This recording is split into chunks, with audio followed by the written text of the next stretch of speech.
sudah lancar, sudah mengetahui arti dari lafadz alladzina. Karena sering keluarnya itu. Ini sambil menunggu Pak Ketua kelas masuk, kita mulai aja sekarang. Karena mungkin Pak Ketua kelasnya lagi UTW, belum nyampe ruang kelas kita.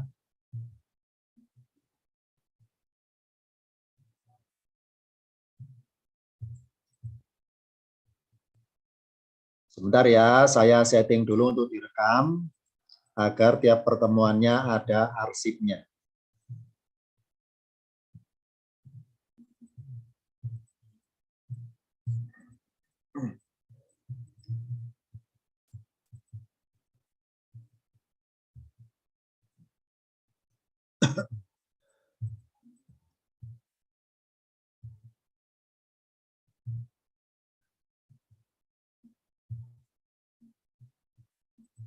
Sambil menunggu yang lainnya masuk, kita mulai aja sekarang agar tidak kemalaman bagi saudara-saudara kita yang domisili di wilayah Indonesia Timur, yang di Papua atau daerah Sulawesi maupun daerah Maluku, agar tidak kemalaman. Kita mulai aja sekarang.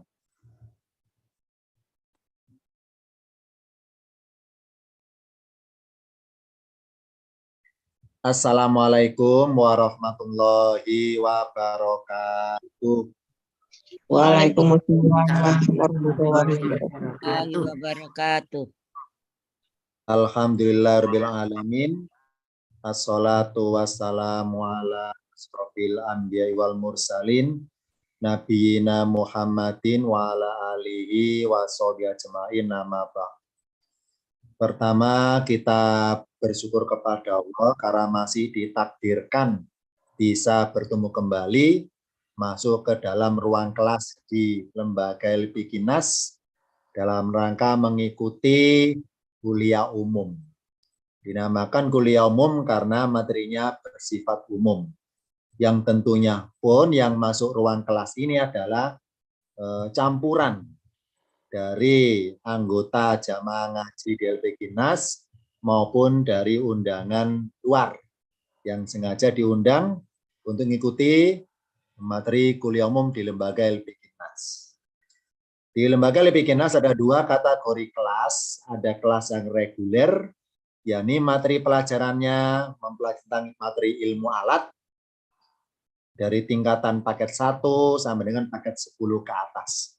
Yang kedua ada ruang kelas tematik yang materinya adalah ulumul Quran sebagaimana kita masuk dalam pertemuan kali ini.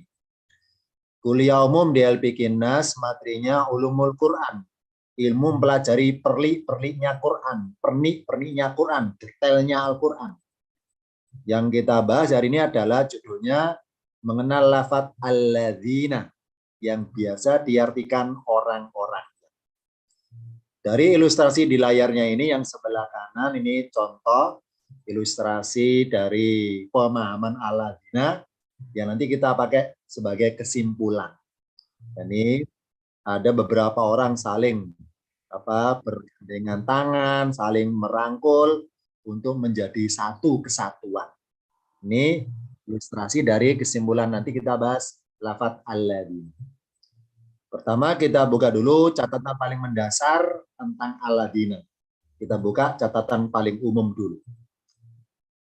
Tepatnya catatannya adalah dari surat Asy-Syu'ara ayat 195. Saya baca per kalimatnya. Bilisanin arabiyyin mubinin. Ada kalimat berbunyi bilisanin arabiyyin mubinin yang artinya dengan bahasa Arab yang jelas atau yang terang.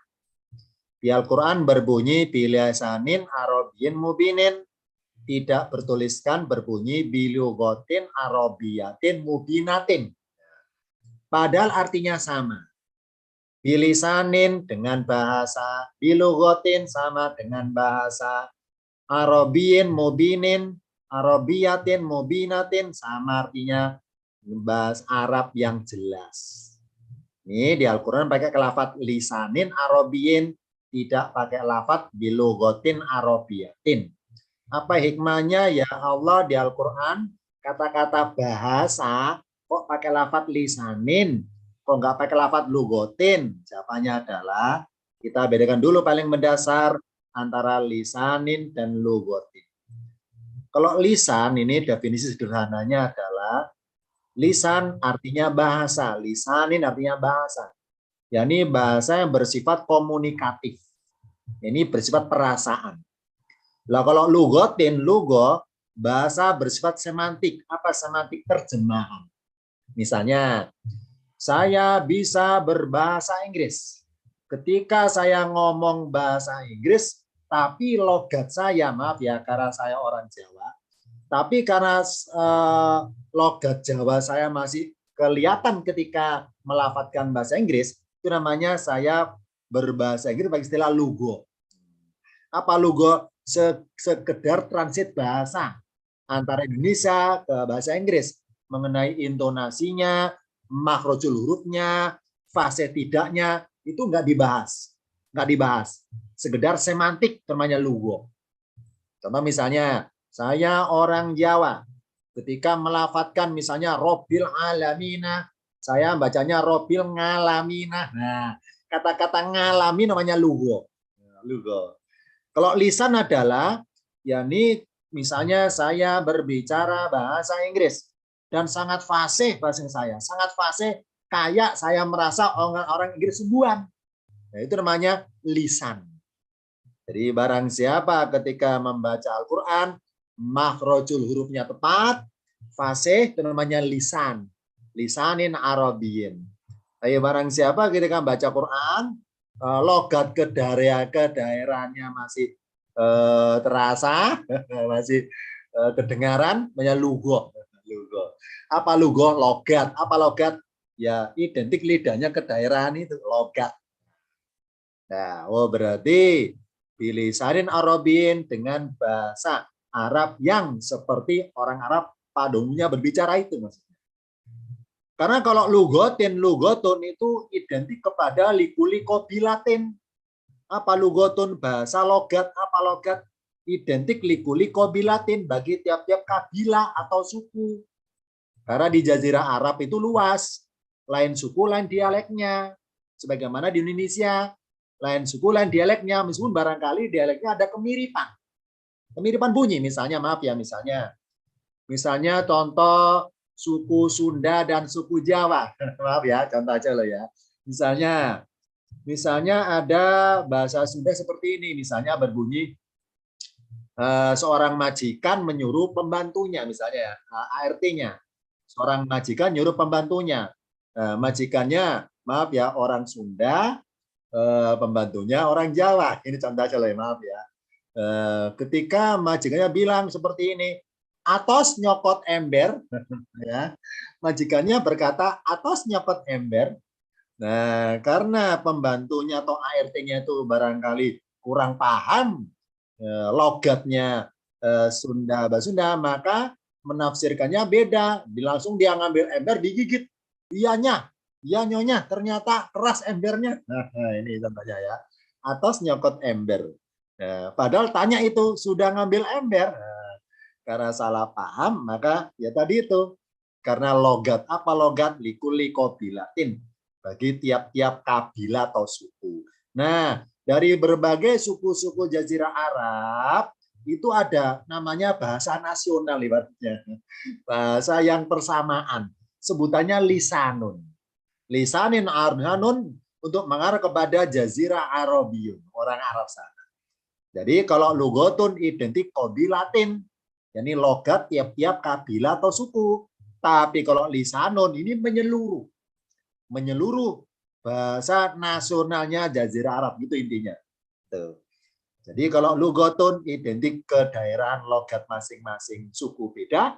Kalau lisanun ini persamaan, sinonim, murodif dari berbagai kosakata masing-masing logat dari kabilah-kabilah tersebut. Oh, berarti karena di Al-Quran berbunyi bilisanin Arabiyyin, maka ada isyarat bahwa Al-Quran tulisannya bahasa Arab, benar, hurufnya Arab, benar, tapi di dalam lafaz ayatnya adalah menampung menampung berbagai kosakata dari kabilah-kabilah itu. Menampung. Jadi ada beberapa kabilah atau suku tertentu yang ada kalanya nggak bisa memahami bahasa Quran karena bukan kosakata dia. Maka perlu bertanya kepada suku yang bersangkutan dengan kosakata itu. Nah, karena muatan bahasa Al-Quran adalah bahasa Quran menampung seluruh bahasa kabilah-kabilah. Nah, dari berbagai macam jumlah kabilah maupun suku-suku di Jazirah Arab, ini setelah diteliti para ilmuwan bahasa, ada isyaratnya. Bentar ya, saya bacakan dulu catatan dari Abdullah bin Abbas. Ini karena semutik kualitas dari kitabnya Tafsir Ibnu Abbas, saya bacakan per kata. Yang pertama, ini kalau dibaca an, sebentar ya. Saya tengok dulu kepada Pak Ketua kelas, kalau hadir saya ajak baca ini. Oh, belum hadir. Ada. Karena Pak Ketua yang terlambat. Ini kalau Ketua terlambat, nggak disetrap ya. Kenapa? Karena Ketua. Kalau anggota terlambat, disetrap, push up. Kalau Ketua tidak ya. Nah, ya sudah, karena Pak Ketuanya terlambat hadir, ya saya sendirian yang baca. Yang pertama bacanya an, kalau perkata dibaca an. Kemudian berikutnya kalau perkata dibaca ibni. Ini pelajaran tingkatan paket 7 ini. Karena di kelas LP Kinas paket 7 sudah mulai diajarkan oleh ustadznya masing-masing belajar i'robul Quran. Mengirob kata demi kata yang ada di Al-Quran. Ini tingkatan paket 7 ayatnya tanpa harokat. Jadi juz 7 membaca waida sami'u itu nggak ada harokatnya. Saya duluan ya. An ibni. Kenapa nih? Karena didahului an. Ibni Abbasin. Kalau perkata ini tanwin in. Ibni Abbasin. Dari anaknya Abbas atau putranya Abbas alias Abdullah bin Abbas. Radhiyallahu. Kenapa hu? Karena sebagai pelaku dari fiil kata kerja rodiyah.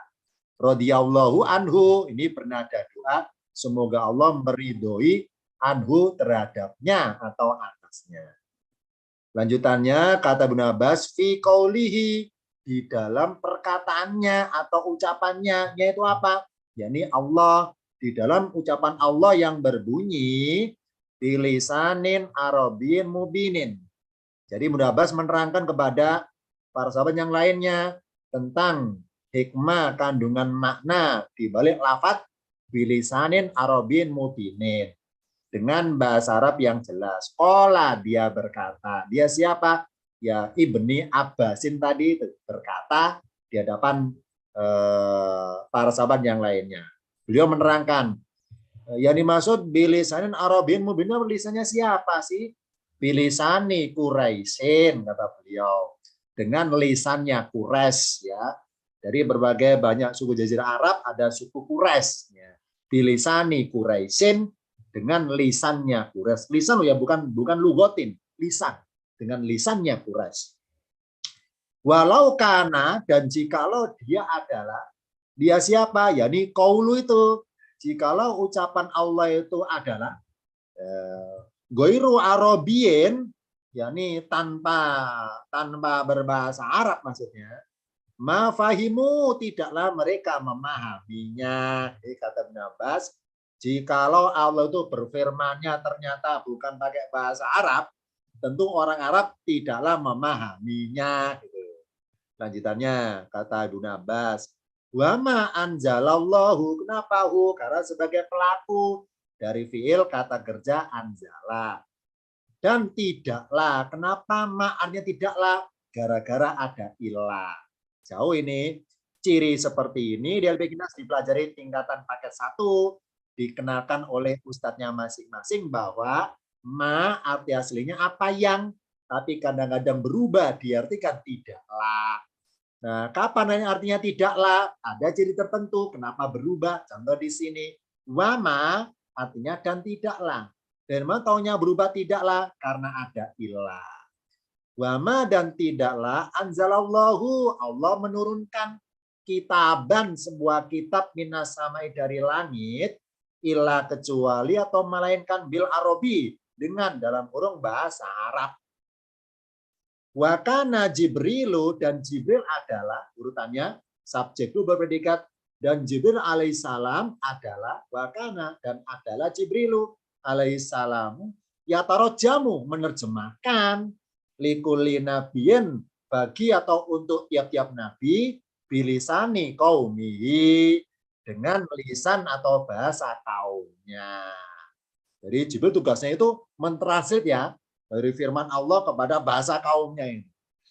Wadalika, dan itulah, ini kata Ibnu Abbas, dan itulah makna, yakni makna qaulihi, perkataannya yang berbunyi wa ma arsalna, dan tidaklah kami mengutus min rasulin, dari seorang rasul pun, illa kecuali bilisani qaumihi, dengan lisan bahasa kaumnya, liyubayyina lahum, li supaya atau untuk dia menerangkan bagi mereka.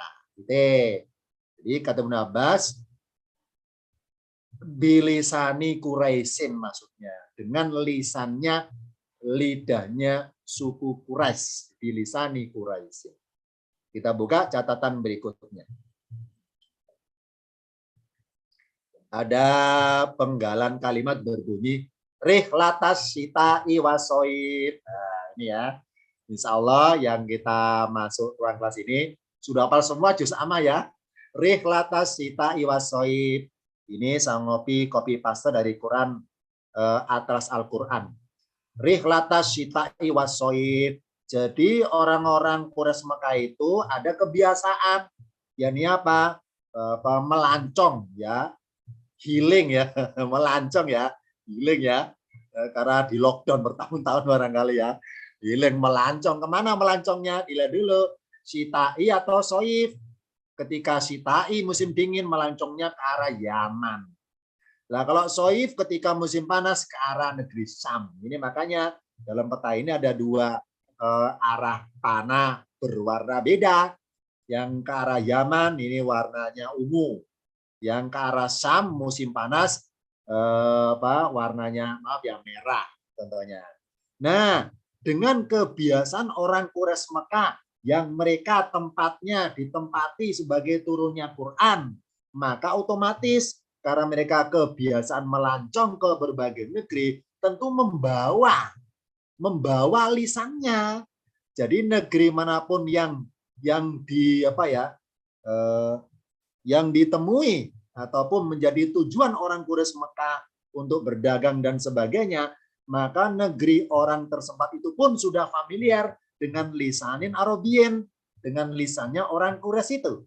Jadi secara nggak langsung bahasa Al-Quran pun sudah ikut menyebar kemana-mana, sebagaimana kemana-mananya orang Quraisy ketika musim dingin dan musim panas.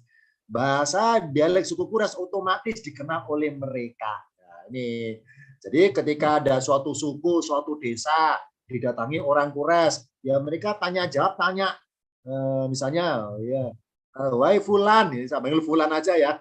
Wahai fulan, ini artinya apa ini? Kalau dalam bahasa suku kami artinya gini. Kalau dalam suku Quraisy artinya apa? Jadi mereka ketika pengen belajar Quran ya lewat itu, dialog dengan lisannya Quraisy. Ini hikmahnya kenapa Allah berikan keterangan bahwa kebiasaan orang Quraisy itu musim dingin rihlatas sita'i, musim panas rihlatas soif, gitu ya.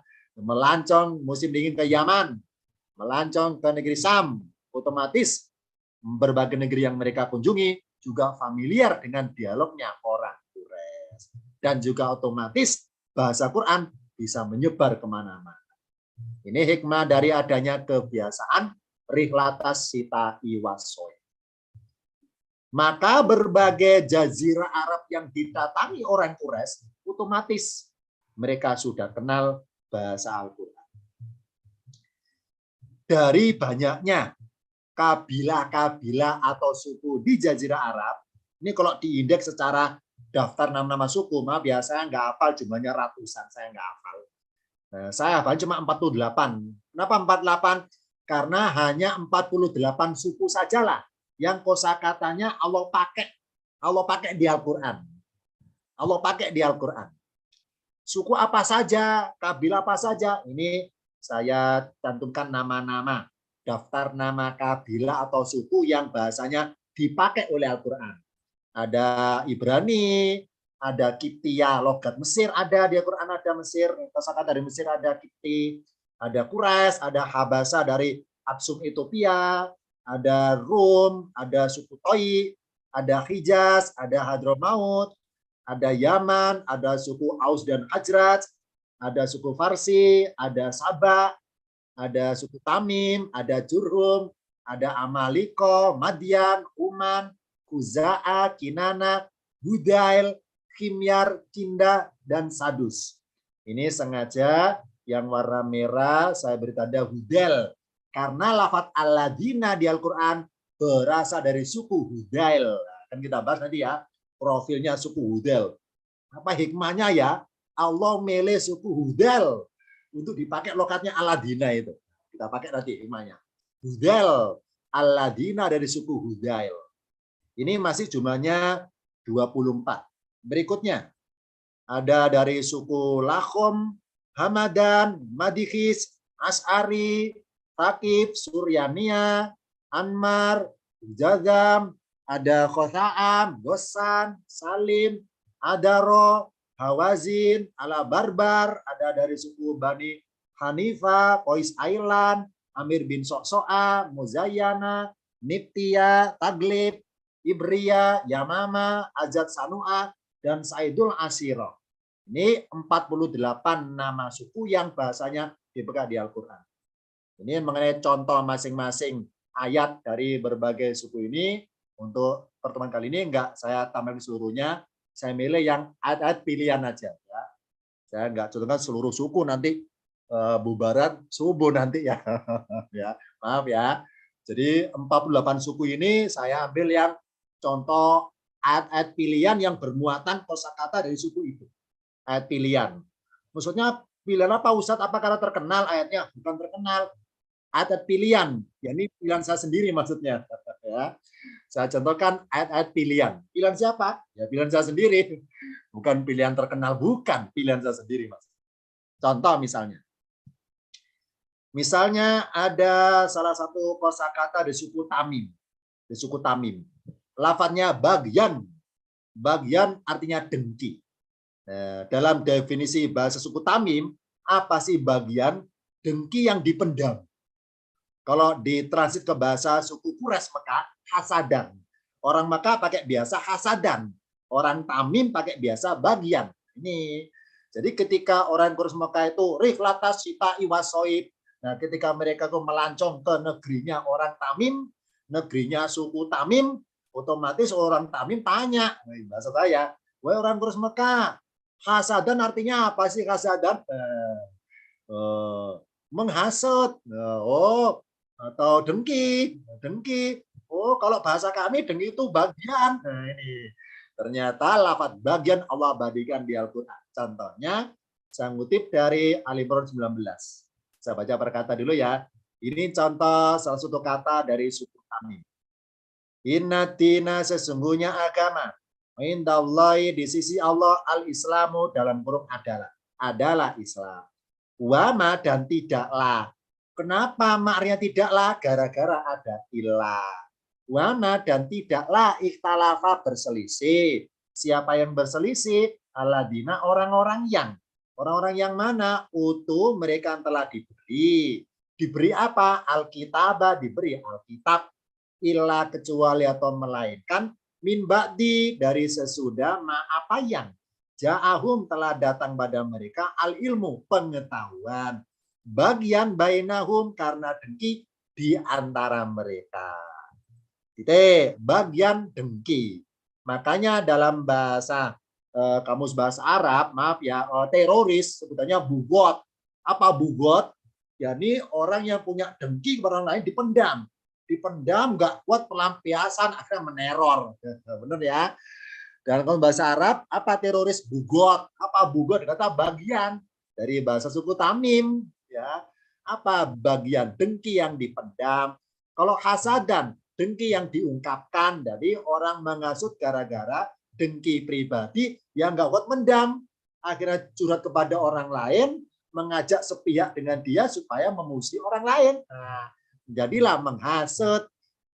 Jadi tindak lanjutnya kalau bagian dengki dipendam nggak kuat, kemudian curhat ke media sosial, ya ganti status supaya dibaca orang banyak ya. Nah ini mengajak orang supaya sepemikiran, ikut benci, diajak benci kepada orang lain, ya, namanya hasadan akhirnya.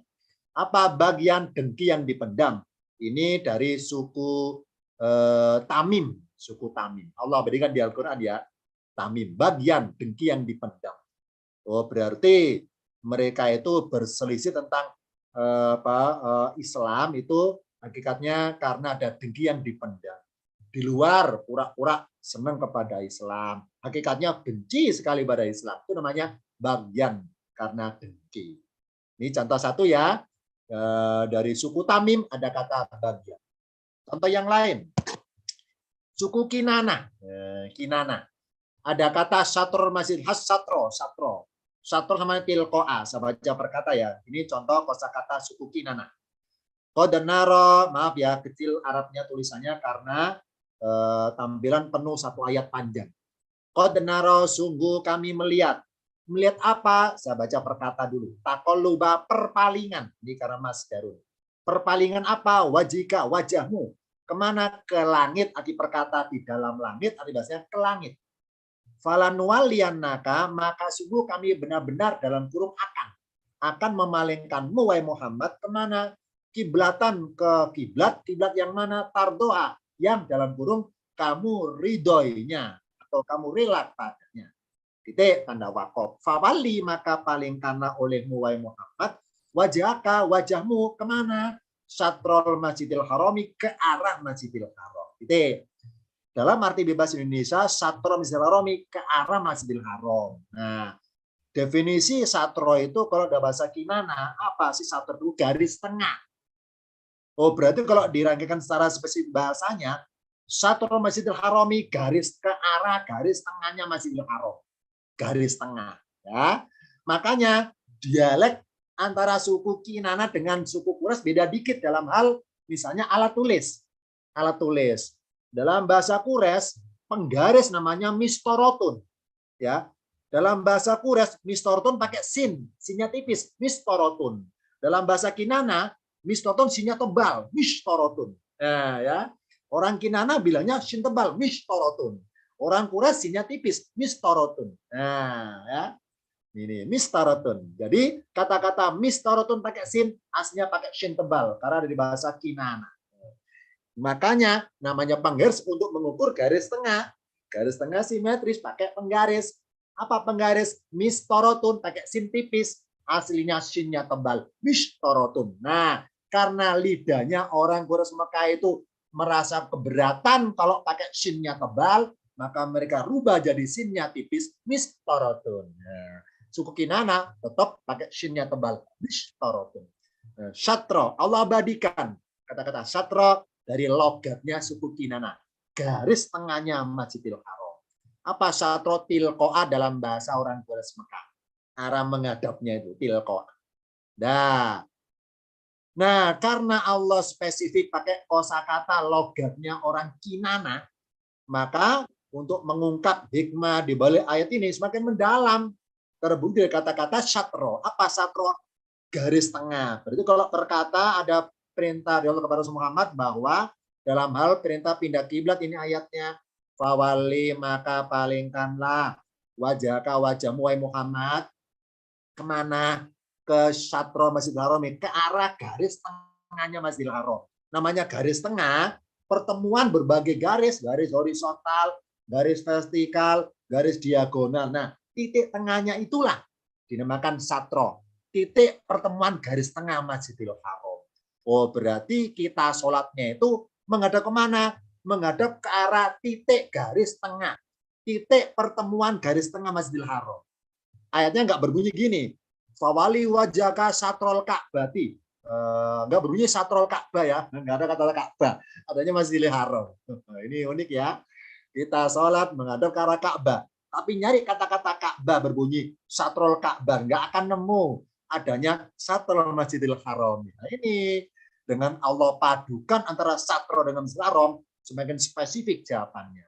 Kita buka hikmahnya pakai kata satro pada tampilan berikutnya. Bentar ya. Ini gangguan sinyal tempat saya. Wa min haitsu, dan dari mana saja arahnya khurujta, kamu keluar ninggalin Mekah untuk pergi ke berbagai negeri, fawali, maka palingkanlah wa Muhammad wajhaka, wajahmu satrul masjidil haram, ke arah Masjidil Haram. Titik, pakai satro ini lafadznya ya, nggak pakai kayak bahasa Quraisy tilqoa, nggak berbunyi wajhaka tilqoa, nggak pakai tilqoa, nggak pakai dialek Quraisy. Allah bilang pakai satro, pakai dialek suku Kinana. Mari kita mencari tahu apa isi petunjuknya ya lewat tulisan yang digaris bawahi yang berbunyi satrul Masjidil Harami. Mengapa nggak tertulis fawali wajhaka satrul Ka'bati ya? Maka palingkanlah wajahmu ke arah Ka'bah, ke garis tengahnya Ka'bah. Nggak ada garis tengah Ka'bah, adanya satrul Masjidil Harami, garis tengah Masjidil Haram. Kita ungkap hikmahnya. Apa hikmahnya? Allah pakai spesifik, pakai logatnya suku Kinana untuk memberikan jawaban spesifik tentang arah kiblat kita. Kita buka pada tampilan berikut. Di mana sih suku Kinana domisilinya ini? Pertanyaannya. Ini maaf ya, agak buram dikit, ini saya kutesta dari internet. Di sini suku Kinana ya posisinya. Dari Taif agak ke selatan dikit. Lafadz satro berasal dari bahasa suku Kinana. Apa sih satro? Garis tengah. Pertemuan titik garis tengah dari logatnya suku Kinana. Suku Kinana domisili di sini. Letaknya suku Kinana. Nah, sekarang kita bahas lafadz satronya. Satronya garis tengah. Ini foto tahun lama ya, tahun 90-an ini Masjidil Haram dilihat dari langit ya. Kelihatan belum ada, tugu jamnya belum ada. Karena 90-an ya. Maaf, ini foto lama. Ini foto lama tahun 90-an, kelihatan Masjidil Haram dari langit, kelihatan menyala ya. Lantainya marmer putih menyala ketika siang hari ya. Ini terminal bis di sini. Nah, ini Masjidil Haram. Nah, foto Masjidil Haram tahun 90-an. Yang mana sih maksudnya satro itu? Apa satro? Pertemuan titik garis tengah Masjidil Haram. Garis tengah bagaimana maksudnya? Ini ilustrasi. Bentar ya. Satro itu garis tengah, garis horizontal, vertikal, diagonal. Nah, titik pertemuan garis tengah Masjidil Haram. Sedangkan pertemuan titik garis tengah berada, titiknya loh ya, berada di bawah Ka'bah. Maka Ka'bah adalah sosok bangunan, hanyalah sebagai kiblat. Apa sih kiblat? Alat petunjuk untuk mengarah ke titik tersebut. Ini ya, nih contohnya. Jadi kita sholat kemana menghadapnya? Menghadap ke pertemuan garis tengah Masjidil Haram.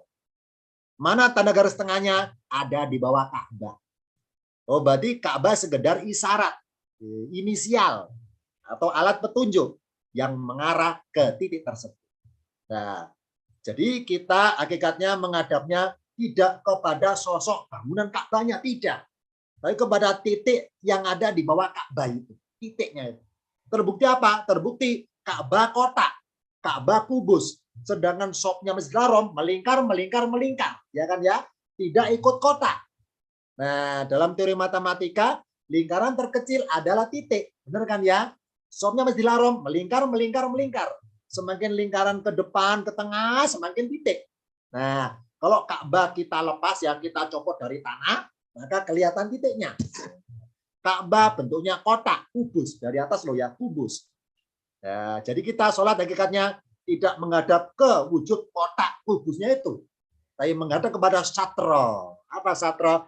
Pertemuan garis tengahnya Masjidil Haram. Jadi pedoman menghadap bukanlah wujud bangunan Ka'bah, tetapi titik tengah yang ada di bawah Ka'bah. Agar kita nggak ada rasa ketergantungan, mengkultuskan kepada wujud bangunannya. Misalnya maaf ya, ada teroris pura-pura tawaf di dalam baju ihramnya, dia bawa bom, dia pengen bom bunuh diri dekat Ka'bah, pengen menghancurkan Ka'bah. Ternyata setelah bomnya meledak, Ka'bahnya roboh, hancur. Apakah sholatnya libur dikarenakan Ka'bahnya nggak ada? Oh tidak. Ini ya. Ini. Jadi hakikatnya kita menghadap Satrul Masjidil Haram, bukan Satrul Ka'bah. Inilah Allah spesifik pakai kata Satrul Haram, bukan Satrul Ka'bah. Jadi hakikatnya maaf ya, ada tuduhan dari agama lain menyatakan bahwa Islam itu agamanya musyrik sebetulnya. Terbukti orang Islam sholatnya menghadap ke arah batu, Ka'bah kan batu. Orang Islam tawafnya ngelilingi batu, Ka'bah kan batu. Batu kan benda, berarti musyrik. Orang Islam itu musyrik sebetulnya. Ini kata mereka loh ya. Terbukti orang Islam itu ada ketergantungan dengan Ka'bah. Oh, mereka nggak tahu ayatnya sih. Coba lihat ayatnya, nggak ada satrul Ka'bah. Adanya satrul Masjidil Haram. Jadi maaf ya, kalaupun Ka'bahnya nggak ada, nggak masalah. Tetap ada acuan arah menghadap sholat. Kemana? Ke satrul Masjidil Haram. Garis tengahnya Masjidil Haram, nggak ada Ka'bah, nggak masalah. Orang Islam tidak ketergantungan kepada wujud bangunan Ka'bah, nggak masalah. Ka'bah dibom nggak masalah, tetap sholatnya tidak libur. Ya, tetap ada kiblatnya, maksudnya satrul Masjidil Haram. Itulah hikmahnya Allah kata-kata satro, garis tengah. Ternyata dengan pakai kosakata suku Kinana lebih spesifik, menyelamatkan akidah Islam bahwa Islam bukan musyrik, Islam bukan menyembah Ka'bah, tapi apa bunyinya? Wal ya'budu rabb hadzal bait. Jangan menyembah rumah ini, menyembahlah Tuhan yang mempunyai rumah ini. Wal ya'budu rabb hadzal bait. Kita dilarang menyembah rumah ini, kita disuruh menyembah Tuhan yang punya rumah ini. Jadi kalaupun rumah Ka'bah itu hancur, nggak masalah, tetap menyembah Allah. Kemana menghadapnya? Satrul Masjidil Haram, bukan satrul Ka'bah. Itulah hikmahnya pakai satro lebih spesifik, menyelamatkan akidah Islam. Lanjutannya ya. Contoh lagi, misalnya di suku Khuza'ah. Afatum, ini tentang haji ya. Khuza'ah. Suku Khuza'ah, afatum, kalau dalam bahasa Quraisy sama dengan anfaru, berbondong-bondong. Saya baca perkata, laisa alaikum, bukanlah atas kalian junahun suatu dosa. Anta betago, sekiranya kalian mencari fadlan karunia min robikum dari Tuhan kalian. Titik tanda wakaf. Faida afatum, ini kalau terjemahan bebas standar depan atau kemenak diartikan faida afatum, maka jika kalian berbondong-bondong. Terjemahan versi Quraisy Mekah. Kalau terjemahan versi suku Khuza'ah, afatum artinya kalian menumpahkan. Masih ingat ya, faidun, jadi tumpahnya air mata ya. Jadi faida afatum, maka jika kalian berbondong-bondong. Sekarang saya artikan arti aslinya. Maka jika kalian menumpahkan diri dari Arafah. Namanya tumpah itu bahasa air. Bicara mengenai air. Memang seperti itu hakikatnya, filosofinya. Jamaah haji seperti air. Seperti air. Tumpah dari Arafah. Tumpah. Tumpah kemana? Nah, ini kita buka pada catatan berikutnya. Afatum, kosakata suku Khuza'ah. Kalau ditransit ke bahasa Quraisy sama dengan anfaru, yakni berbondong-bondong. Sama dengan anfaru mereka atau berbondong-bondong. Afatum kalian berbondong sama dengan kalian berbondong sama anfaru. Sekarang afatum kita buka pada catatan berikutnya dengan logat suku Khuza'ah. Ini dalam pelajaran di LPK Nas, tepatnya tingkatan paket 5. Tapi di paket 5 hanya belajar fiil-fiil kata kerja yang sulasi 3 huruf. Nanti ketika tingkatan paket 6 belajar fiil-fiil kata kerja yang lebih dari 3 huruf. Sulasi, rubai, khumasi, sudasi, 3, 4, 5, 6. Dan nanti paket 9 ke atas dipelajari juga melengkapi fiil-fiilnya, termasuk mengiklal tingkatan paket 9. Contoh, ini pelajaran tingkatan paket 5 saya padukan dengan paket 6 dan saya padukan paket 9. Saya baca ya, karena paket 9 nggak ada harokat. Afattum, asluhu, aslinya afyatum, ala wazni, atas wazan atau pola atau timbangan af'altum. Adadul hurufi, jumlah hitungan hurufnya rubaiyun, rubai. Apa saja rubai? Hamzah, fa, ya sama dot ditambah tum sebagai pelakunya. Bilughati Khuza'ah, dengan logatnya suku Huza'ah. Tadulu alal ma'i, menunjukkan atas air. Maknanya adalah menumpahkan. Dalam bahasa Huza'ah, suku Huza'ah, afatum itu menumpahkan. Bukan berbondong, menumpahkan. Nah, ya, menumpahkan. Nah, karena fi'ilnya rubai, berarti ada kesengajaan diri menumpahkan diri. Jadi afatum, kalian berbondong-bondong alias kalian wahai jamaah haji menumpahkan diri dari Arafah min Arafatin. Nah, tumpahnya kemana? Kita buka catatan berikut. Jadi terjemahan dalam suku Huza'ah, maka jika kalian wahai jamaah haji ibarat berisi air, gelas air, menumpahkan diri Arafah, mengalir ke Musdalifah. Mengalir ke sana ini. Jamaah haji ibarat gelas isi air. Kapan gelasnya diisi air? Ketika wukuf di Arafah. Jadi air curahan, limpahan rahmat, air berwujud limpahan rahmat dari Allah untuk Allah limpahkan di tanah Arafah yang mengenai jamaah haji itu. Nah, ini filosofinya. Jamaah haji ibarat air, terbukti apa? Pakai kata kerja yang biasa pakai air. Jadi jamaah haji kan manusia tapi pakai kata kerja yang biasa pakai air, yang biasa dipakai oleh air kata kerjanya apatum itu. Jadi wahai jamaah haji, kalian ibarat berisi air, tumpah, menumpahkan diri Arafah menuju mengalir ke Musdalifah. Airnya air apa maksudnya? Ini ilustrasi ya. Ada gelas airnya penuh, gelas airnya dikit, setengah, tambah dikit, tambah dikit. Ini ilustrasi orang jamaah haji ketika wukuf. Ya, ini apa? Ada wukufnya konsentrasi, khusyuknya penuh, dapat air banyak. Khusyuknya setengah-setengah, dapat air rahmat Allah setengah. Khusyuknya nggak ada sama sekali alias nihil, maka nggak ada rahmat nihil. Ini hikmahnya tingkat kucuran air rahmat yang ada tumpah di Arafah. Air berupa rahmat Allah yang dikucurkan dari langit Arafah. Ini filosofi dari makna apa tadi ya, afatum, kalian menumpahkan diri. Nah, seberapa lama khususnya jamaah haji kemarin wukuf, ya sama dengan seberapa penuhnya isi air. Karena wukuf dimulai pada duhur sampai menjelang maghrib sekitar 5 jam, berarti barang siapa khusyuk 5 jam maka airnya penuh. Kalau khusyuk 4 jam ya dapat berkurang. Kalau khusyuk cuma 3 jam ya sekian. Barang siapa ketika wukuf kemarin banyak sibuk selfie-selfienya, banyak sibuk konten-kontennya ya, untuk demi medsosnya, nggak sibuk ibadah ketika wukuf, sibuk selfie, sibuk konten-konten, khusyuknya cuma 1 jam, ya dapat airnya dikit. Nah ini ya.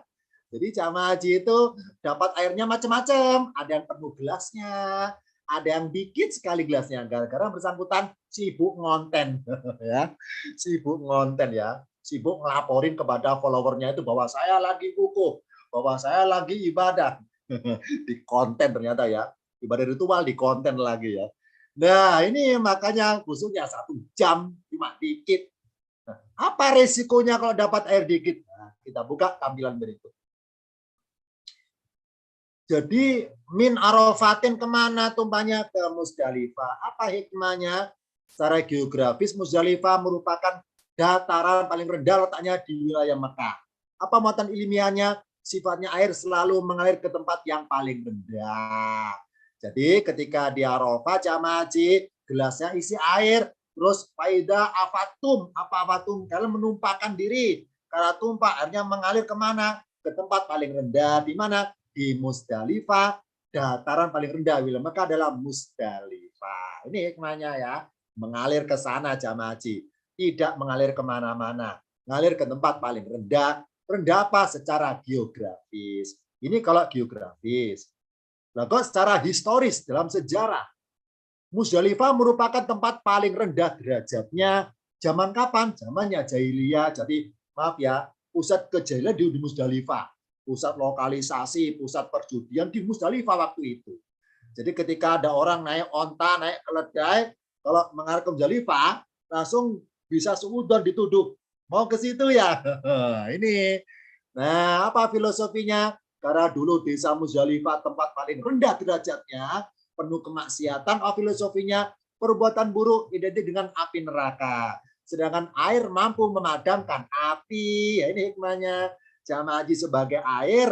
Kenapa Allah tumpahkan ke sana airnya? Supaya memadamkan api di Musdalifah itu. Maksudnya apa? Maaf, barangkali jamaah haji pernah dulunya sebelum berhaji, pernah berbuat ke orang di Musdalifah, pernah berjudi, pernah maaf ya kolonialisasi, terus sekarang berhaji. Nah, ibaratnya dosa-dosa yang pernah apa ya berkobar, beribarat api berkobar, maka dia harus memadamkan diri. Jadi supaya tobat dengan cara dipadamkan api dosa yang pernah dia perbuat sebelum berhaji itu. Nah, dosanya besar apa kecil tergantung airnya. Kalau ketika wukuf air dapat dikit, padahal dosanya besar, ya maka masih ada api-api kecil yang belum padam. Akhirnya apa? Pulang ke tanah air kumat lagi, berjudi lagi. Oh, berarti maaf ya, kalau ada orang jamaah haji sudah berhaji kok masih berjudi lagi ya, maka dipertanyakan ketika wukufnya itu. Airnya dapat dikit, maka menyiram kobaran api dosa dia, nggak semuanya padam, masih ada yang menyala dikit-dikit. Maka di Indonesia kumat lagi. Ini filosofinya. Kenapa pakai afatum? Apa afatum? Kalian menumpahkan diri ibarat air tumpah untuk menyiram api yang ada di perbuatan Musdalifah waktu itu. Ini hikmahnya. Berikutnya contoh dari suku Hudail. Ini sekarang kita bahas Hudail ya. Suku Hudail. Misalnya apa lafadznya? Saihuna. Sama dengan soimuna. Orang-orang yang berpuasa. Saihuna ini bahasa suku Hudail. Kalau soimuna bahasa suku Quraisy. Allah abadikan itu. Saihuna ada. At-taibuna, orang-orang yang kembali dalam kurun bertobat. Al-abiduna, orang-orang yang mengabdi atau menyembah. Al-hamiduna, orang-orang yang memuji. As-saihuna, orang-orang yang berpuasa. Nah, sama dengan soimuna. Apa hikmahnya ya Allah dalam ayat ini kok memakai saihuna ya? Kok nggak memakai soimuna? Nah, jawabannya adalah hakikatnya beda antara saihuna dengan soimuna. Bedanya apa? Bedanya kalau menurut definisi bahasa suku Hudail, saihuna adalah puasa pengertian puasa dari kesenangan. Kalau soimuna sebatas gerak fisik, puasa dari tidak makan, puasa dari ibaratnya nafsu yang bisa membatalkan puasa. Ini soimuna, puasa sebatas tidak memasukkan sesuatu dalam tubuh kita, dalam perut kita, itu sebatas soimuna. Kalau saihuna lebih luas lagi, ya ini puasa dari segala kesenangan. Kesenangan perut dia nggak mau berisi hal yang subhat. Kesenangan perut dia nggak mau kenyang. Kemudian kesenangan tempat dia nggak mau berlama-lama di situ. Takutnya betah di situ. Pinginnya selalu melancong, selalu musafir. Makanya saihuna dalam bahasa Hudail bisa diartikan orang yang selalu mengembara. Kenapa? Karena nggak pengen menempati berlama-lama di itu tempat. Kenapa nggak lama-lama? Karena khawatir ada cinta kebendaan, cinta tempat itu. Maka dia pengen berpuasa diri untuk semakin jaga jarak dengan tempat itu. Makanya nggak berlama-lama di situ. Berpuasa dia. Puasa dari kesenangan domisili. Ya. Saihuna, puasa dari segala kesenangan. Kalau soimuna, puasa sebatas tidak memasukkan suatu ke dalam perut kita. Lebih luas saihuna daripada soimuna. Saihuna bahasa suku Hudail. Sekarang kita buka. Suku Hudail itu di mana sih domisilinya suku Hudail? Kita buka tampilan berikutnya. Lafat aladina bilugoti Hudail. Lafat aladina di Al-Quran ini kalau dalam bahasa Hudail ada asal katanya. Berbunyi ladun. Dalam bahasa Hudail ladun. Ladun artinya himpunan. Ladun artinya himpunan. Ladun, kalau satu bentuk mufradun. Mengenal istilah bentuk tunggal dan jamak, di LP Kinas dipelajari tingkatan paket 1. Ladun, 1. Ladani, 2. Laduna, banyak. Kalau bahasa Hudail, ladun artinya himpunan. Ladun, 1 himpunan. Ladani, 2 himpunan. Laduna, himpunannya banyak. Ini kalau tanwin. Lah kalau dirubah alif lam, alladu, alladani, alladuna, pakai waw nun karena jamak mudzakkar salim, waw nun alladuna. Nah, ini.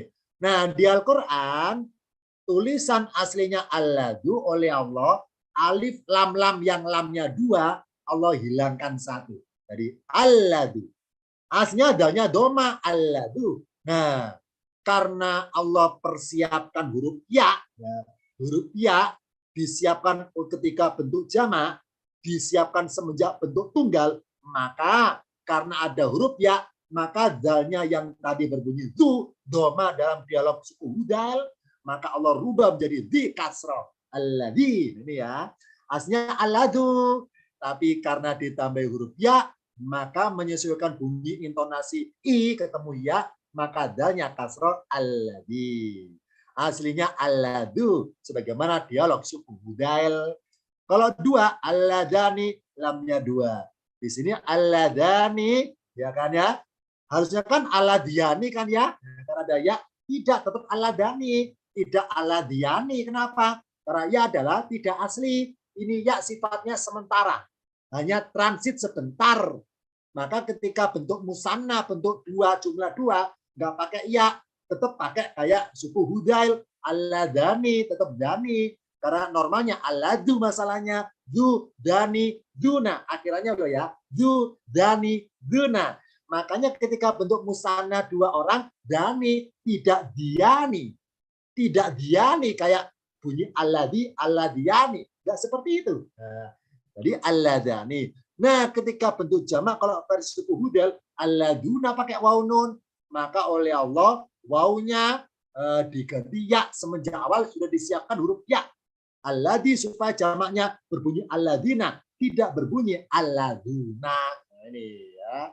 Itulah bentuk jadi lafadznya alladina, tidak alladuna.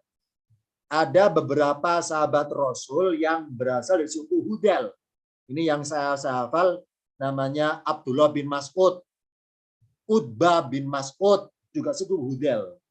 Suku hudal. Jadi makanya ketika Rasul bilang para sahabat, kalau kalian pengen belajar bahasa Quran, belajar kepada Ibnu Mas'ud. Kenapa? Hikmahnya loh ya. Karena lidahnya Ibnu Mas'ud yang terbiasa dia pakai sebagai suku hudal, itu bisa melunakkan diri, memfasekan diri, memfamiliarkan diri kepada logat Quraisy. Ya. Maksudnya dengan harapan, wahai orang-orang warga suku Hudail, kalau kalian pengen belajar Quran, belajar kepada Ibnu Mas'ud. Karena Ibnu Mas'ud itu sama-sama satu suku dengan kalian. Sama-sama suku Hudail yang bisa menggiring lidahnya orang Hudail kepada lisannya orang Quraisy. Nah, ini ya. Laduna. Orang Hudail, orang-orangnya artinya laduna. Maka di Al-Quran pakai alladzina.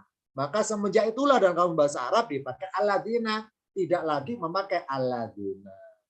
Berarti alladzina adalah kata sambung yang bermaksud menghimpun. Kenapa? Karena artinya adalah himpunan. Berhimpunan apa? Manusia dalam perbuatan yang sama. Makanya di Al-Quran lafaz alladzina selalu ketemu kata kerja alladzina amanu, alladzina yu'minuna. Ini contohnya ya. Jadi mulai sekarang kita semakin kenal tentang alladzina. Aslinya alladu. Karena disiapkan huruf ya di sebelah kiri, maka du dibaca di alladzi. Tapi ketika 2 orang, ya-nya nggak ikut. Kenapa? Karena ya adalah sifatnya sementara untuk jatahnya ketika bentuk jamak. Kalau bentuk 2 orang, tetap alladani, mengikuti lafaz aslinya suku Hudail, alladani. Ketika orang-orang yang nggak ngikut hudal aladuna, tapi aladina. Ini hikmahnya.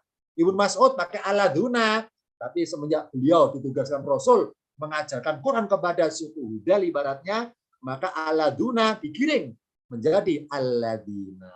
Ini hikmahnya. Kenapa aladina pakai ya nun? Aslinya pakai wawun. Kita buka tampilan berikutnya. Di mana sih suku hudal domisilinya? Di sini.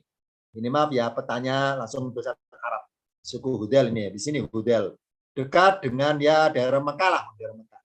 Ini karak kecil, saya perbesar ya. Ini daftar lokasi suku-suku ini. Peta suku-suku. Ini suku Tamim, suku Toi ada. Kemudian Asad Sanu'a ada. Suku Gotafan ada. Ini suku Hawazin ada. Suku Hudal, suku Khuza'ah ada. Ini Hudal di sini ya saling kari ya. Ini suku Hudail. Sekarang saya perbesar pada tampilan berikut. Kalau dalam peta di Google Maps sekarang, ini Mekah. Di mana Hudel? Di sini Hudel, suku Hudel. Di sini ya, di sini suku Hudel. Maaf ya kecil ya. Di sini Hudel sini. Jadi jarak dari Mekah ke Hudel itu jauh. Ini perkampungan suku Hudel di sini. Ibaratnya basisnya di sini suku Hudel. Di mana sih letaknya Hudel itu? Saya buka tahun berikutnya spesifiknya. Tepatnya dekat dengan Taif, ini Taif ya, ini Hudel. Ini Masjid Ibnu Abbas sini. Di sini ada Hadiqatu Amalik. Ini tamannya Raja Fat di sini. Dekat Taman Raja Fat yang tamannya kelihatan mewah megah itu ya. Taman Raja Fat itu mewah megah tamannya. Dekat Taman Raja Fat. Di sini suku Hudel di sini. Yang merasa pernah ziarah-ziarah kemana-mana ya, insya Allah naik bisnya itu kalau tele kanan kiri tahu mengenai perkampungan suku Hudel di sini. Ya dari Taif agak jauh lah, jauh sih tapi dikit ya. Jaraknya kira-kira 2,5 kilo. Setengah apa Ustadz? Setengah capek maksudnya kalau jalan kaki. Maaf ya, 2,5 kilo kok nggak jauh. Berapa sih jaraknya? Alah, hanya 1,5 kilo kok. Setengah apa? Setengah capek. Nah ya, dekat ke setengah capek. Ya, ini domisili suku Hudel. Kita buka tampilan berikutnya. Aladina di Al-Quran terbagi menjadi 3 pemakaian maksudnya. Aladina bermaksud manusia, An-Nasu, Aladina bermaksud malaikat, dan Aladina bermaksud al-jamadu, benda mati.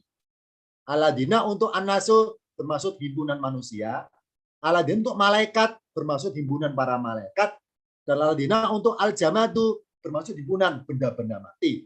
Oh, berarti mulai sekarang tidak semuanya Aladina artinya orang-orang yang. Dilihat dulu dalam ayatnya bermaksud kepada siapa lafaz Aladina itu. Kalau kepada manusia orang-orang yang. Kalau kepada malaikat para malaikat yang gitu ya. Kalau kepada benda ya sudah yang gitu aja tanpa nyebut orang karena benda loh ya. Jadi malah sekarang hati-hati, tidak semuanya Aladina artinya orang-orang yang, tidak semua. Tergantung konteks ayatnya siapa yang dimaksud Aladina di ayat tersebut karena di Al-Quran Aladina dipakai kepada 3 pihak, dipakai kepada manusia, dipakai kepada para malaikat, dan dipakai kepada para benda-benda mati. Kita buka contoh masing-masing ayat. Yang pertama misalnya Aladina untuk al-jamad, Aladina untuk benda mati. Ini saya baca perkata dulu ya. Dari An-Nahl 20. Ini karena sudah tampil 2 ayat, saya baca aja dua-duanya. Perkata, wallahu dan Allah, ya'lamu dia mengetahui, matusiruna apa yang kalian rahasiakan, kalian sembunyikan, wa matu'linuna dan apa yang kalian tampakkan. Waladina, jangan dengan dan orang-orang yang salah, tapi dan dalam kurung berhala-berhala yang. Ustadz dari mana taunya bahwa ini berhala?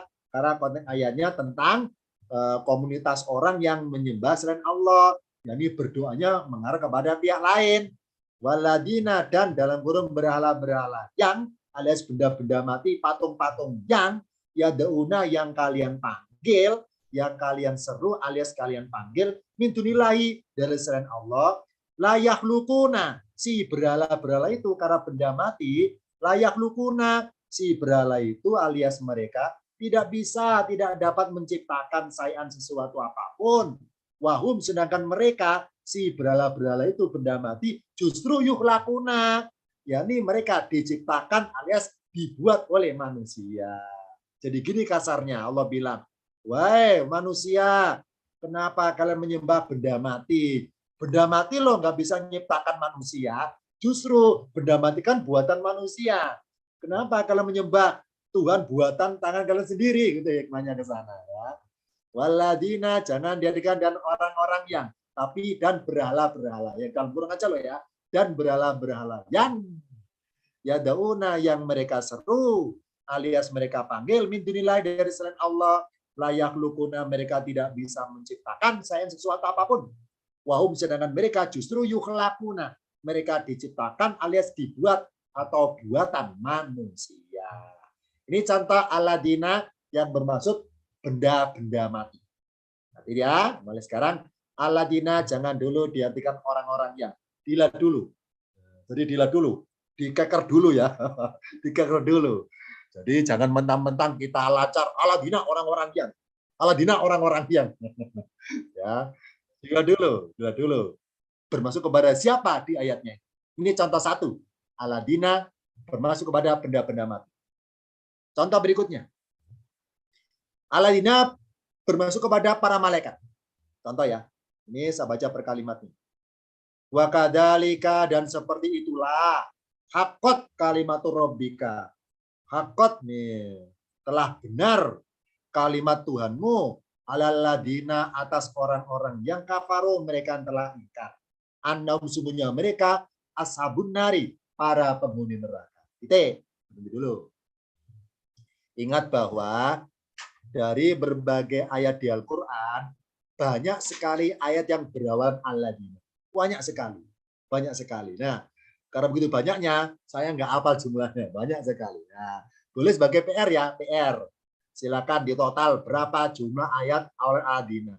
Maksudnya Pak Ustadz, yakni maksudnya bahwa ada beberapa ayat di Al-Quran yang awalannya aladina, yang dalam kaidah bacanya boleh. Apa boleh? Dibolehkan. Boleh ngapain? Boleh dibaca nyambung dari akhiran ayat sebelumnya. Misalnya, masih ingat di Al-Baqarah ya, ayat tepatnya ayat 2 ke ayat 3. Contoh misalnya, dalikal kitabul la raiba fi. Berhenti. Ketika berhenti, misalnya saya baca langsung hudal lil muttaqinal ladina, boleh enggak apa-apa. Di hudal lil muttaqinal ladina boleh. Jadi lil muttaqina nyambung aladina boleh.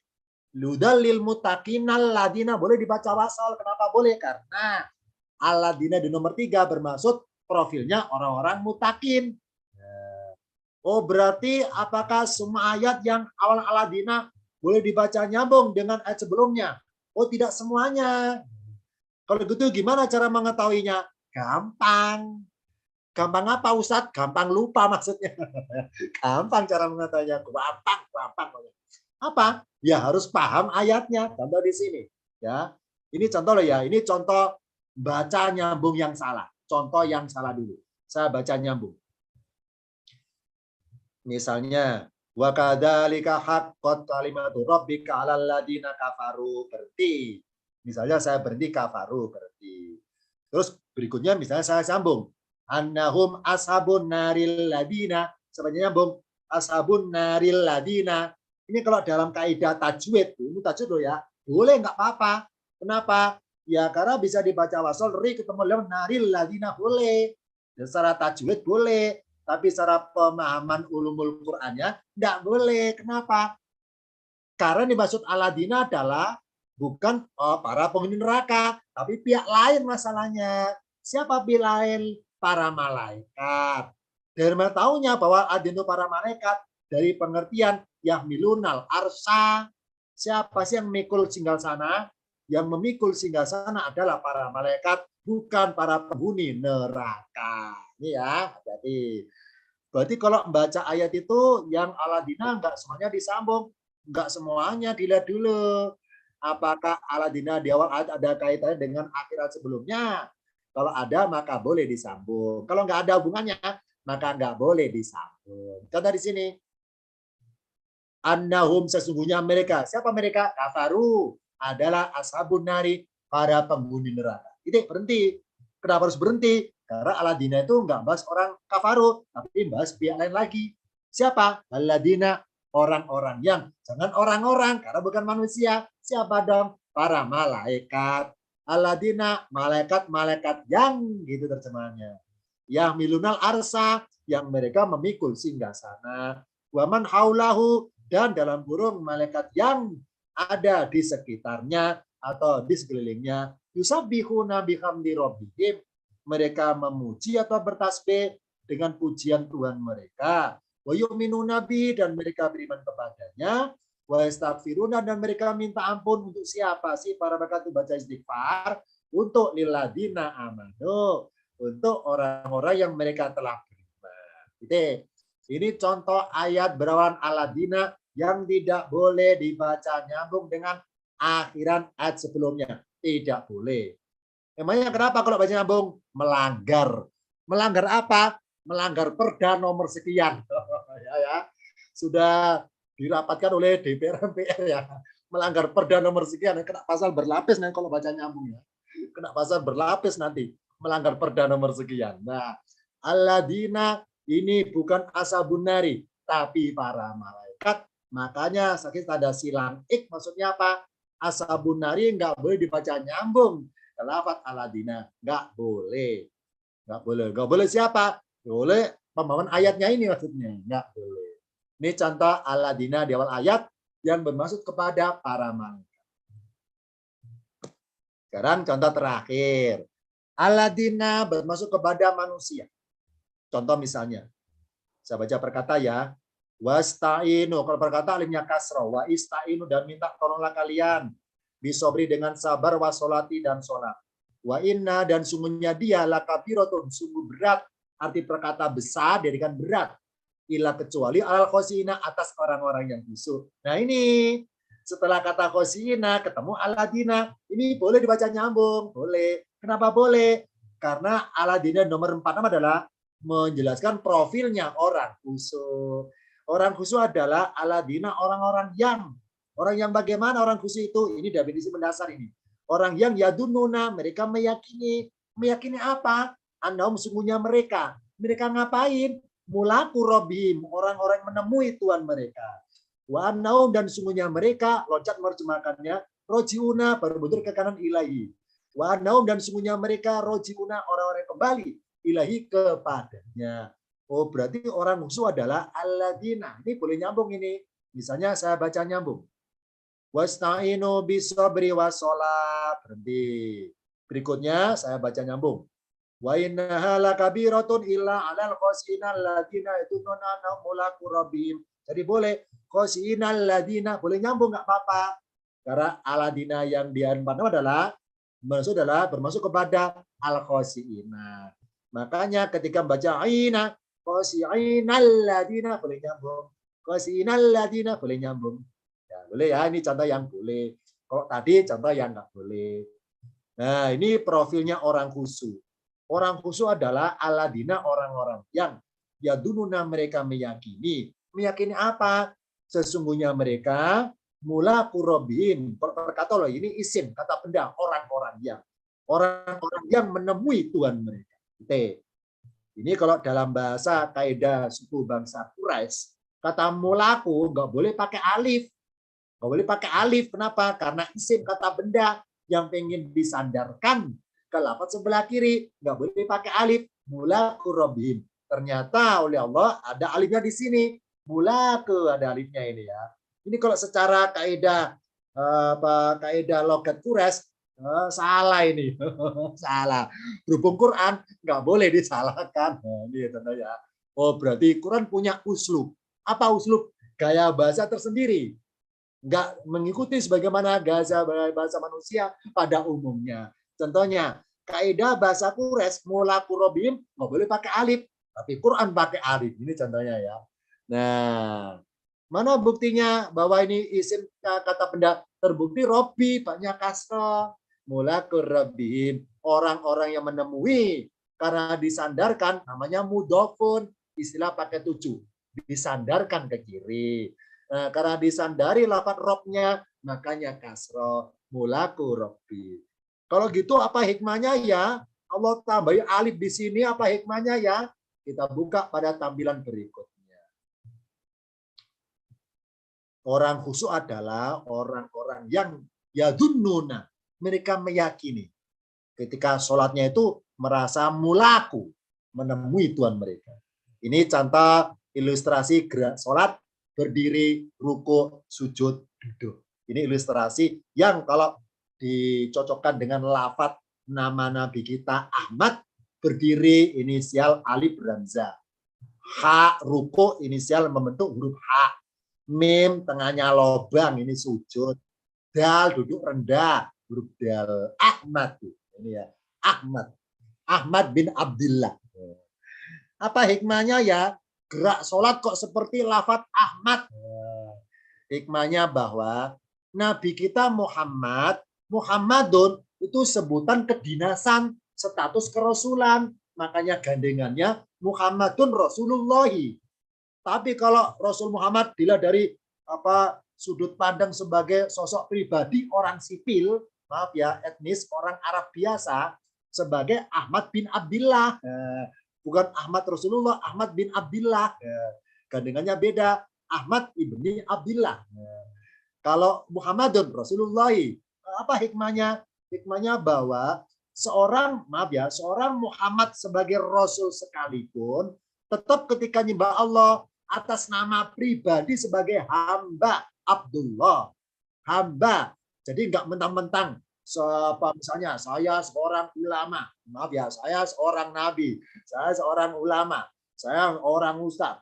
Maka sholatnya levelnya tingkat tinggi. Saya merasa, wah nggak gitu. Nggak boleh. Di hadapan Allah semuanya sebagai Ahmad.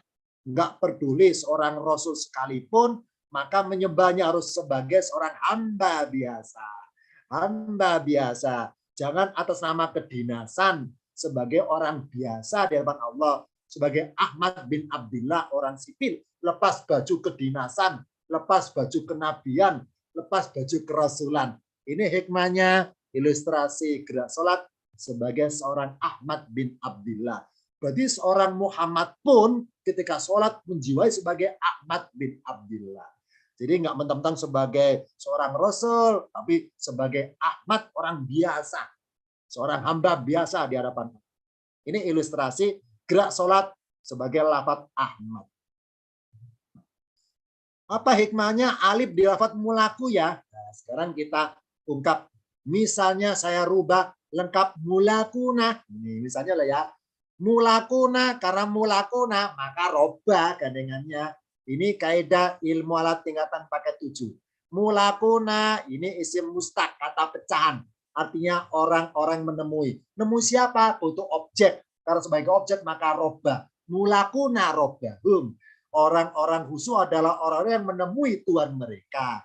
Ayatnya nggak berbunyi mulakuna robahum, tapi berbunyi mulaku robihim. Apa mulaku? Bersandar. Bersandar. Oh berarti beda dong pengertiannya. Iya beda. Kalau mulakuna robahum, sholatnya merasa menghadap. Kalau menghadap merasa berjarak. Kalau berjarak maka al-faslu putus. Putus. Tapi kalau mulaku robihim maka mudhof. Maka bersandar. Karena bersandar al-waslu, sambung. Sambung.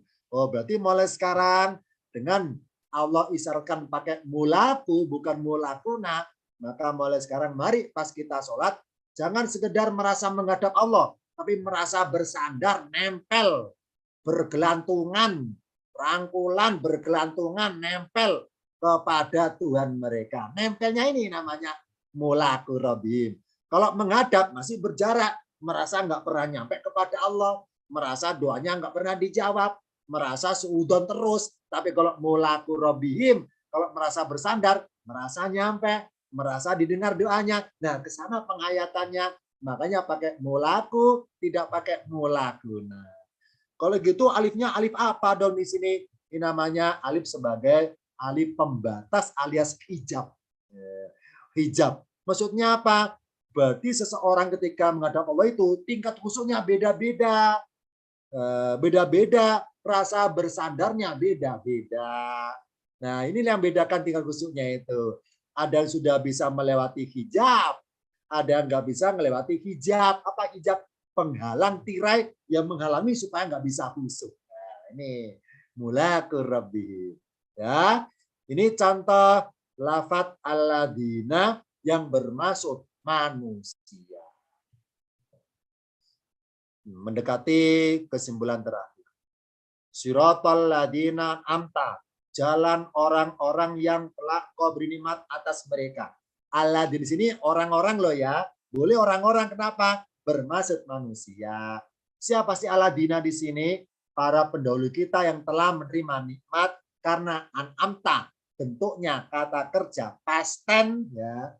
Apa sih Aladina? Masih ingat kaidah mendasar suku Hudal, himpunan. Aladin itu orang-orang yang bermaksud menghimpun. Kumpulan manusia dalam perbuatan yang sama adalah terhimpun dalam kata Aladina. Maka dari itulah kata aladina ketemu kata kerja, contohnya an'amta. Oh berarti zaman dulu banyak orang Allah kasih nikmat-nikmat dan Allah kumpulkan, Allah himpun menjadi aladina an'amta. Siapa saja mereka ya kategori aladina an'amta? Kita buka pada tampilan berikut. Yakni ini singkatnya aladina an'amallahu yang beringat siapa saja minan nabiyina wasiddiqina wasyuhada'i wasolihina. Oh, kalangan para nabi, siddiq orang-orang yang benar, yang jujur benar, orang mati syahid, syuhada dan orang yang soleh berbuat kebaikan.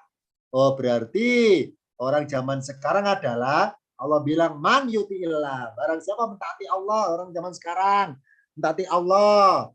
Nah, untuk taatnya meneladani ini ya. Barang siapa zaman sekarang mentaati, maka dimasukkan ke dalam aladina. Aladina para penerima nikmat pada zaman dulunya itu, pada zaman lampau itu akan dikumpulkan di akhirat kepada komunitas yang sama, yakni aladina an'amallahu. Mari kita orang zaman sekarang kita juga aladina. Orang zaman dulu juga aladina. Kita pengen kan masuk kepada aladina yang an'amta? Kita pengen kan aladina yang an'amallahu, bukan aladina yang lainnya? Nah ini, mari dengan Allah bilang, man, barang siapa mentaati Allah.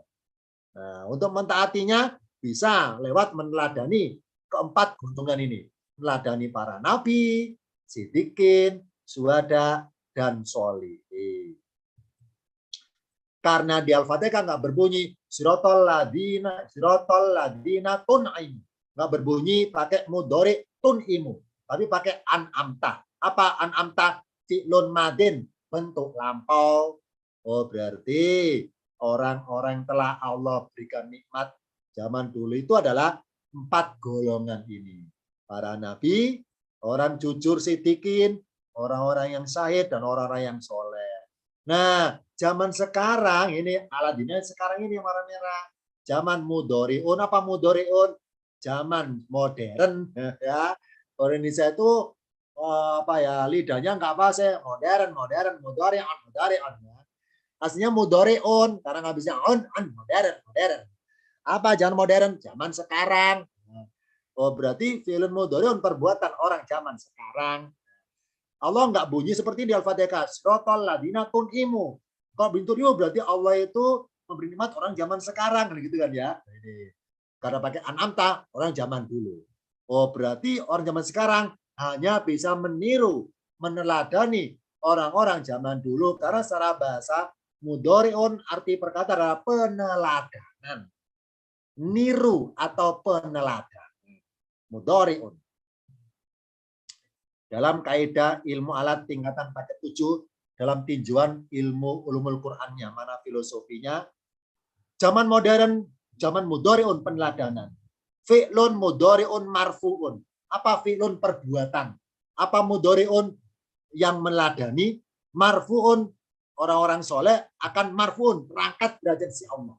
Ini singkatnya fi'lun mudhari'un marfu'un. Arti mana filosofinya? Perbuatan yang meneladani orang-orang soleh, yang 4 itu ya, meneladani nabi ketinggian, meneladani orang-orang yang sedikit ketinggian, meneladani orang syuhada ketinggian, minimal meneladani orang-orang soleh. Ya.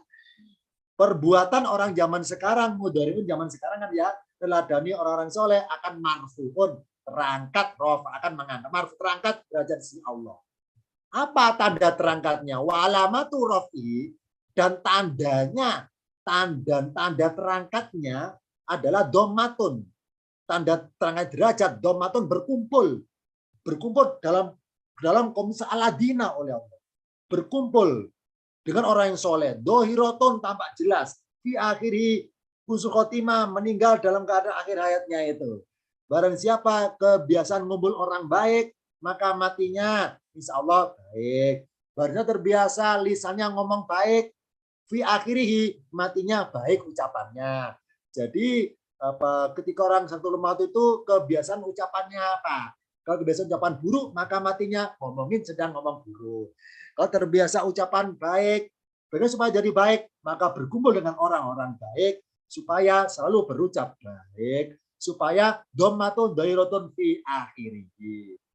Lanjutannya, li'annahu, karena dia, si orang yang berbuat teladan itu, sohihul akhiri, ingin hasil yang sohih terbaik, akhiri di akhir hayatnya perbuatannya itu. Ya, jadi misalnya ketika berinfak, nggak pingin batal ikhlasnya, nggak pengen batal pahalanya, selalu menjaga, makanya dia nggak ungkit-ungkit, dia tidak riak dan sebagainya, pengen sohihul akhiri, pengen hasil terbaik dari perbuatannya itu. Walam yatasil biakhiri sayun, dan belum berhubungan yatasil dengan suatu apapun di akhir perbuatannya itu, dengan suatu apapun yang bisa membatalkan pahalanya. Walam yatasil biakhiri sayun, dan belum berhubungan mendekati akhir perbuatannya itu sesuatu yang berakibat membatalkan pahalanya. Ini malah filosofi i'rabnya fi'lun mudhari'un marfu'un.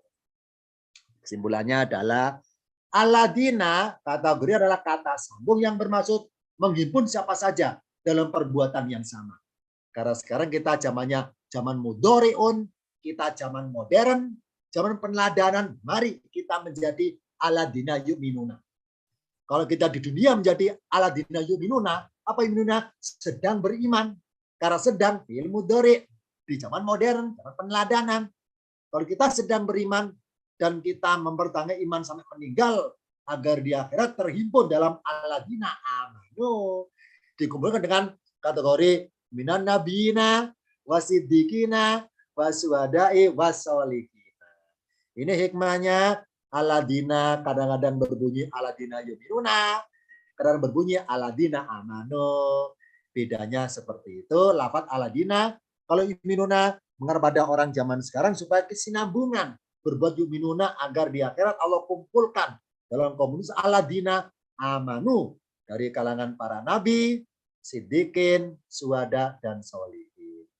Demikian materi singkat tentang aladina yang bermaksud himpunan, kumpulan manusia-manusia dalam perbuatan yang sama. Sebelum dia